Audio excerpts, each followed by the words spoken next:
Hello friends, once again I welcome you to the YouTube platform of Help नीति। तो जैसा आपको पता है पिछले वीडियो में हमने एक्सटर्नली जो एडिट प्रोजेक्ट्स हैं हमारे हिमाचल प्रदेश के, वो पहले जो 10 प्रोजेक्ट्स हैं वो हमने कवर कर लिए थे। आज उसी सीक्वेंस में हम आगे बढ़ेंगे और जो नेक्स्ट 10 प्रोजेक्ट्स है उनको हम आज कवर करेंगे। तो लेट अस स्टार्ट। आप देख सकते हैं कल हमने जो स्टार्ट की थी सीरीज़ अपनी externally aided projects in Himachal Pradesh, तो कल हमने 10 प्रोजेक्ट किए थे। पैटर्न आज भी सेम रहेगा। नेम ऑफ द प्रोजेक्ट, किस सेक्टर में वो काम कर रहे हैं और आपका कॉस्ट क्या है, डोनर एजेंसी एट्सेट्रा। तो आज का जो हमारा फर्स्ट प्रोजेक्ट है that would be HP skill development project. ये स्किल डेवलपमेंट को लेके प्रोजेक्ट है, टेक्निकल एजुकेशन सेक्टर में ये प्रोजेक्ट रहेगा। इसकी अगर हम प्रोजेक्ट कॉस्ट की बात करें तो ये आपकी 650 करोड़ इसका कॉस्ट है। और जो आपका डोनर एजेंसी है वो ADB है, Asian development bank. Time period आपके सामने है 2018 से 2025 तक, इसमें आप टाइम पीरियड देख सकते हैं। अगला जो प्रोजेक्ट है हमारा that is HP water supply and sewerage project. तो ये नाम से ही क्लियर है। सेक्टर इसमें आपका जो दिख रहा है अर्बन डेवलपमेंट सेक्टर इसको कहा जाएगा और 280 करोड़ के आसपास की इसकी इन्वेस्टमेंट है। World bank is the funding agency. 2019 से 2025 तक का इसका भी टाइम पीरियड है। तीसरा जो हमारा प्रोजेक्ट है आज का that is Shimla HP water supply and sewerage service delivery programme. तो ये आपका अगेन अर्बन डेवलपमेंट वाले सेक्टर में इसको रखा गया। 1825 करोड़ का ये प्रोजेक्ट है। वर्ल्ड बैंक इसको फंड कर रहा है। 2021 से 2025 तक की इसकी ड्यूरेशन थी। और जो चौथा प्रोजेक्ट है that is HP state road transformation project, HPSRP2। तो इसका मतलब एक पहले भी हुआ होगा। तो पब्लिक वर्क्स में इसको रखा गया है। अगर सेक्टर की बात करें, जो इसकी प्रोजेक्ट कॉस्ट है दैट इज़ अराउंड 800 करोड़ आप कह सकते हैं। फंडिंग एजेंसी इसकी वर्ल्ड बैंक है।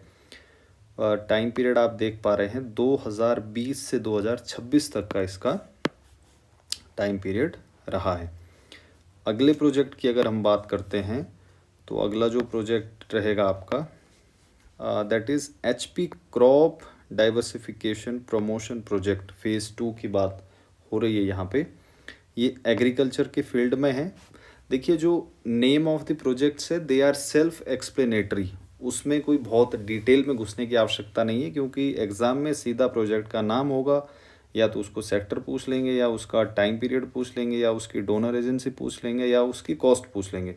तो हम टू द पॉइंट बात करने की कोशिश कर रहे हैं। कॉस्ट जो इसमें है वो 1010 करोड़ रुपए की कॉस्ट से बनेगा। जी का आपको मैंने कल भी बताया था, जापान इंटरनेशनल कोऑपरेशन एजेंसी इसको फंड कर रही है।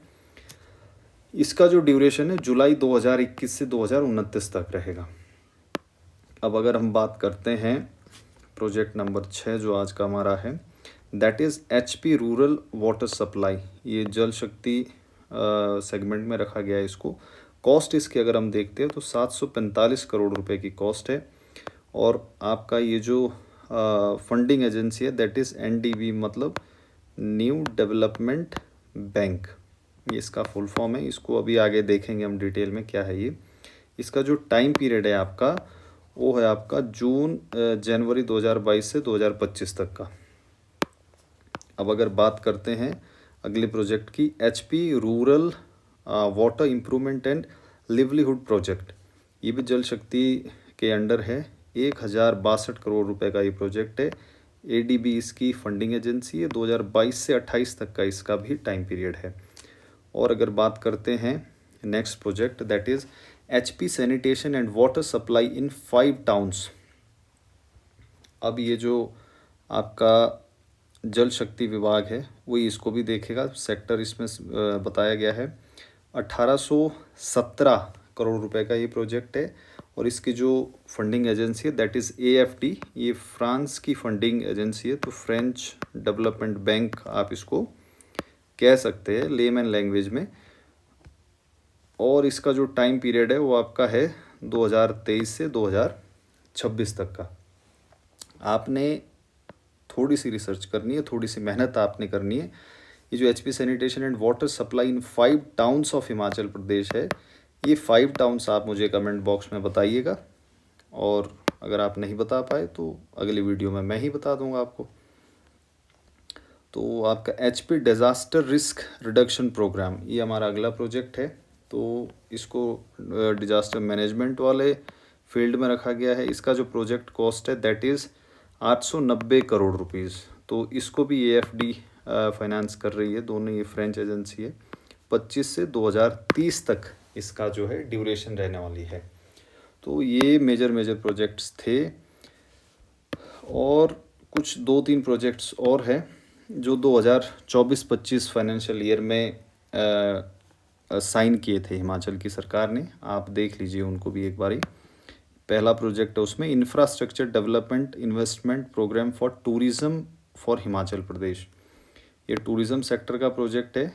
ये इसकी जो प्रपोज्ड कॉस्ट थी वो 2357 करोड़ रुपए, और फंडिंग एजेंसी जो इसकी थी वो एशियन डेवलपमेंट बैंक था, बैंक रहेगा।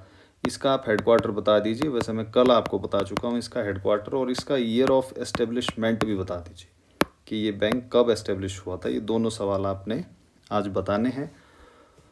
अगला जो प्रोजेक्ट है that is construction and implementation of innovative urban transportation projects in Shimla, ropeways, lifts and escalators. तो नाम से साफ है, रोपवेज, लिफ्ट और एस्केलेटर्स बनाने हैं। ट्रांसपोर्ट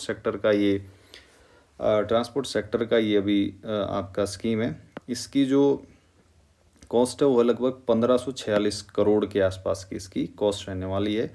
और इसकी जो फंडिंग एजेंसी रहेगी वो है आपकी न्यू डेवलपमेंट बैंक।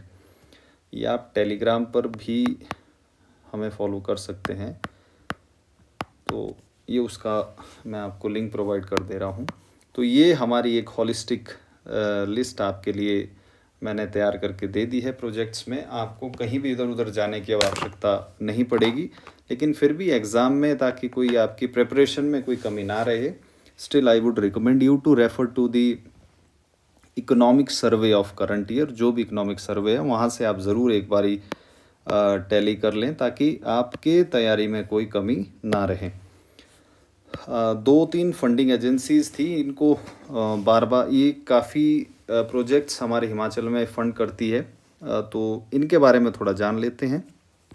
जैसे जो हमारी पहली एजेंसी है वो है न्यू डेवलपमेंट बैंक, NDB।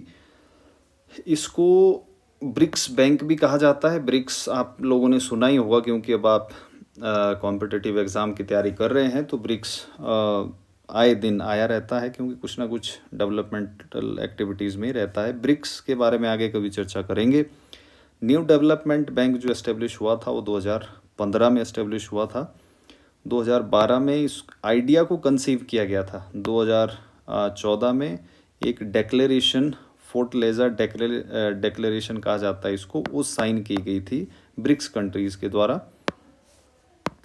और अगर हम इसके हेडक्वार्टर की बात करें न्यू डेवलपमेंट बैंक के, तो शंघाई में है, और शंघाई आपका कहाँ आता है? चाइना में। तो ये NDB के बारे में जानना ज़रूरी था आपके लिए, क्योंकि एग्ज़ाम में ये छोटी छोटी इन्फॉर्मेशन है, ये पूछ ली जाती है। तो ये वंस अगेन ये टेलीग्राम का हमारा लिंक है, आप यहाँ भी जुड़ सकते हैं हमारे साथ। और एक और जो इम्पोर्टेंट एजेंसी है वर्ल्ड बैंक के बारे में।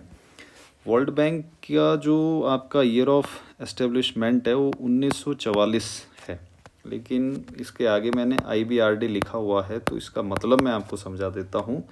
इसको पहले international bank for reconstruction and development कहा जाता था। आपको जैसे पता होगा 1939 से 1944 तक वर्ल्ड वॉर 2 चली थी।